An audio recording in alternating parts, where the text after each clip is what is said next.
The white coach suddenly realized that the black player on the bench might be a prodigy, but in each game, he was only allowed to play for 1 minute. He received the ball in the backcourt and drove forward, using a behind-the-back dribble to get past the first defender. Then, with a spin move, he left the second defender behind, and sank the ball accurately into the basket. His astonishing skills were on full display in that small court. With his quick reflexes, precise catches, lightning-fast dribbling, he soon executed another brilliant layup. Captivated by his talent, the white coach decisively approached the opposing coach, hoping to recruit the black player for his own team. But the opposing coach advised him to drop the idea, because in the 1960s, racial discrimination in the US was severe, and black players were not allowed to compete alongside white players. However, Haskins paid no mind to this. Without hesitation, he invited the black player to join his team, and offered him a full scholarship. But Hill refused without a second thought, because he believed he would never get playing time. You got real talent, son. Why throw it away? Do you understand what that's like to have that ball in your hand? It's like making sweet music with your game. Only thing is,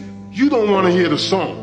Haskins didn't want such talent to go to waste. He told Hill that his team didn't care about skin color at all, only about skill and speed on the court. As long as Hill worked hard and never gave up, he would help him stand on the most prestigious basketball stage in America. A glimmer of hope shone in Hill's once disappointed eyes, and he finally agreed to join the team. Haskins now had his first black player, but no one could have imagined that this white coach would lead a team of black players to change the history of basketball worldwide. During his college years, Haskins was an outstanding basketball player, but a knee injury forced him to end his sports career early. Yet his love for basketball kept him in the game. After retiring, he coached a girls' high school basketball team. With his sharp training methods, he led the team to an impressive record of 157 wins in 198 games, becoming an undefeated champion in high school basketball. But the ambitious young Haskins didn't want to stop there. He longed for a bigger stage to realize his ambitions. Soon, due to his outstanding coaching achievements, he was recruited by Texas Western College to coach their NCAA Division I team. Confidently, Haskins moved his family to take up the position at the school. He thought he had finally found his opportunity, but upon arrival, he realized the place was nothing like he had imagined. It was essentially a struggling, low-tier college. Not only were the gym floors creaky, but even the ceiling lights flickered intermittently. Though Haskins didn't mind these conditions, the skill level of the existing players was far from adequate. So he approached the dean to request a budget for recruiting new players. But the dean only wanted to spend money on academics. After much persistence, Haskins barely secured a small scholarship fund, and began recruiting players, only to face rejection after rejection. No one was interested in his third-tier college team. Just when he was at his wit's end, a black player caught his eye, though only a bench player. The moment he stepped onto the court, he was like a bolt of lightning, instantly electrifying the game. His overwhelming dominance made Haskins see a glimmer of hope. So after the game, despite the players' resistance, Haskins used his sincerity to persuade Hill to join the team. After recognizing the talent of black players, Haskins decided to recruit 6 more, but his assistant coach grew anxious, because there was an unwritten rule in American basketball. The home team could field 1 black player, the away team could field 2, and 3 could play during garbage time. If a team had 7 black players, it would seriously undermine the status of white players, and undoubtedly cause significant trouble. But Haskins was solely focused on improving the team's performance. He sent his assistant to scout black players on the streets of New York. While he searched locally, he visited a mining area, where he discovered a black miner. The man was strong, had impressive jumping ability, and was perfectly suited to be a forward for the team. Eagerly, Haskins greeted him, but the man was so startled by Haskins' enthusiasm that he ran away. In that era of severe racial discrimination in the US, black people could even be shot by white people at will. Trembling with fear, the black man returned home, only to find Haskins already there, chatting warmly with his mother.